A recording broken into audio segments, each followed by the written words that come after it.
The Listening To presents Not the Headlines Extra. A very tragic thing happened at a Catholic school in Minneapolis recently. Someone killed 2 kids while in church, getting ready to start the new school year. Some might say it's common now, just another in a long line of school shootings. But this wasn't a school. It was a church filled with school children. It was also different in another way. There was no intrusion into the building, no walking abandoned hallways looking for unlocked doors behind which might be more victims of senseless and selfish violence.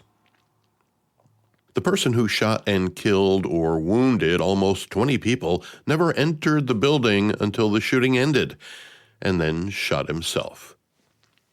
There's a certain kind of damage you must have to become a school or church shooter, a murderer of innocent people gathered to learn or worship, unarmed and vulnerable. It takes an advanced degree of cowardice to shoot innocent children through stained glass windows. Society endeavors to find out what kind of person would stoop so low.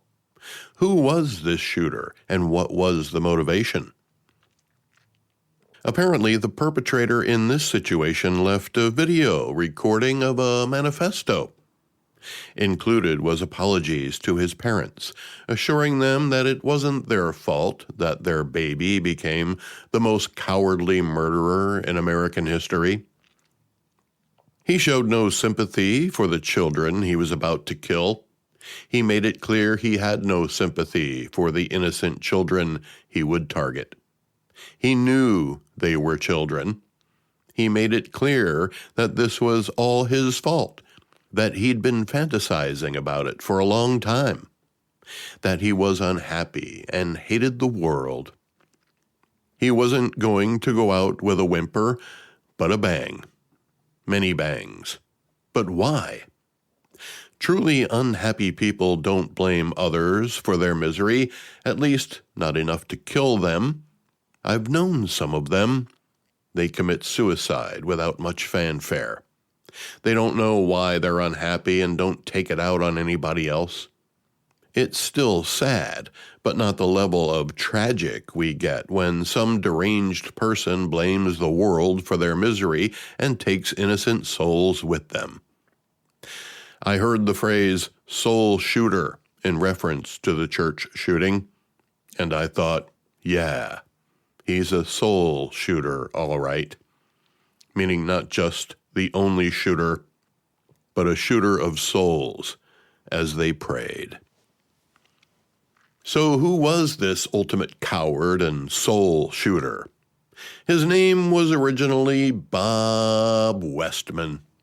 Oh, great. Not another Bob. No, wait. We're mostly good guys. Well, he didn't want to be Bob anyway, and changed his name from Robert to Robin. Why would Robert want to change his name to Robin? Well, to be honest, my last name was changed when I was 10 years old. On the way to make it official, I realized that I also had the option of changing my first name. So I told my mom I wanted to change my first name to Dave. I don't know why I picked Dave, but my mom said no. Probably because she already figured out how to strike fear in my heart by saying my name in a certain way, and she didn't want to have to start over. But changing from Robert to Robin could be considered an equally lateral move. But Bob had also decided he was going to identify as a woman. You don't change your name to Dave if you're going to do that. Since the killing and injuring, we've learned that Robin's mom worked at the church/school. He knew this was a soft target. Like a spring of toxic ooze, he looked for the path of least resistance. It wasn't hard to find, but what was the motivation? Well, on one of his weapons was written, "Kill Donald Trump." That could be a clue.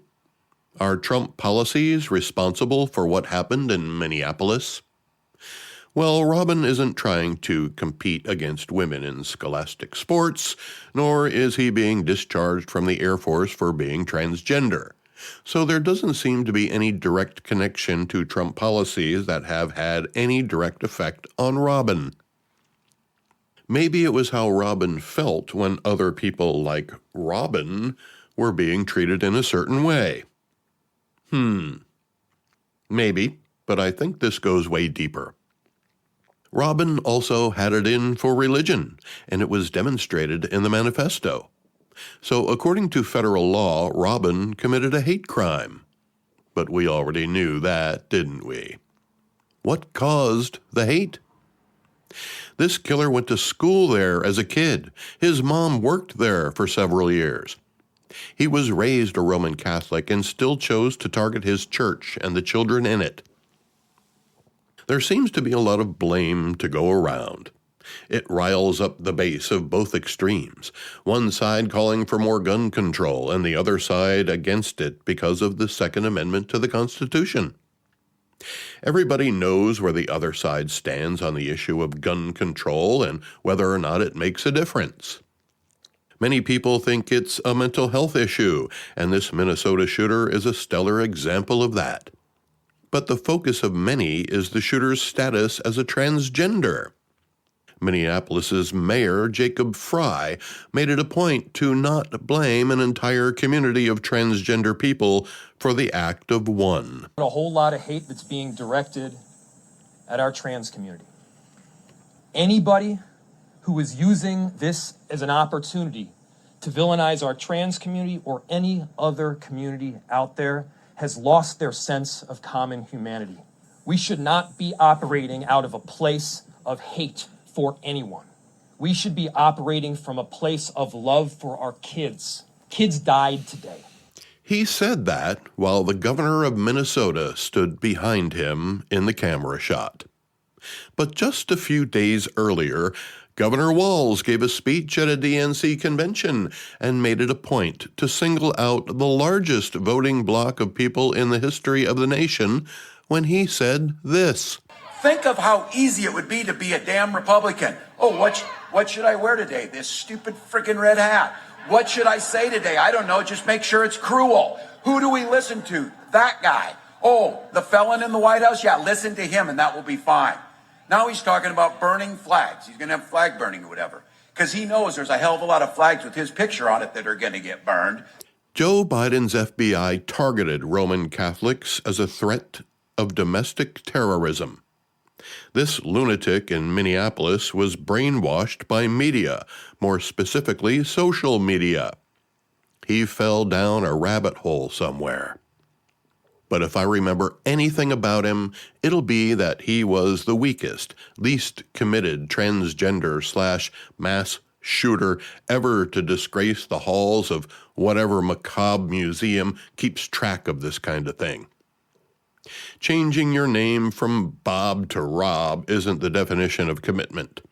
Killing kids through windows is beyond cowardly. I'm not even sure the trans community will want to claim him. The tragedy did result in a bit of détente, as described by Nancy Cordes on the Network News. And Nancy, we know that President Trump spoke with Governor Walz earlier today. These two are former political rivals, but in the face of tragedy, that tends to go by the wayside. Can you tell us a little bit more about that call? Sure, it does seem like they set that rivalry aside today. Caitlin, the president offered Governor Walz his condolences. He pledged to give Minnesotans whatever kind of support they need in the midst of this tragedy. And Walz told reporters that he thanked the president for that, and that he had also heard from the attorney general and from the vice president. So the lines of communication between the governor's office in Minnesota and the White House appear to be open right now. All right, Nancy Cordes, thank you so much for that update. We appreciate it. Get a lot more content from the Listening Tube with Bob Woodley podcast.